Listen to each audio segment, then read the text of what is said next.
just come in once a year to... Once in a while to so on. And of course, every time they come in, they'd have to stop in Carroll and get the sheriff's permission to get onto the farm, you know, see. Well, 5, 6 guys, they stop at the office in Carroll, and then the sheriff, he'd have to give them permission, he'd go with them, see.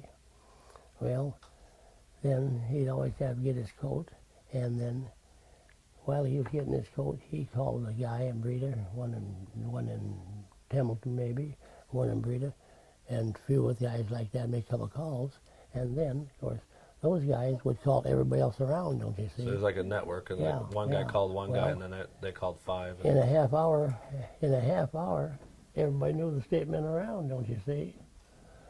So about that time, everybody had enough time to get rid of anything you had on the yard, you know.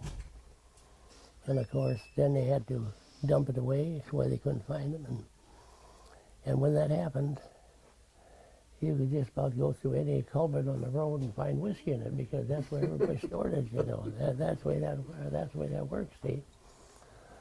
Or if you had snow, they'd put it in the snow and stuff like that there. They didn't really keep it in the barn where the revenuers would think to go look. No. They always kept it in places. They wouldn't keep it on the yard. It's all, but then, no, I remember I'd come home from school and they'd find them 5, 6 guys running around the yard. All had a big stake, you know, tapping in the ground like that there. And if they could find a hollow spot, then they would check it out, see. That's the way they found it. And Dad always, when he sold whiskey, he always have to have some on hand. And he'd take a postal auger, which was about the size of a gallon jug, see. And he'd dig a hole down 3, 4 feet, and he'd put 3, 4 bottles on top of there, see. Well, then he put a board over it, scratched the dry ground over the top, and dig a stand on it and never find it, don't you see?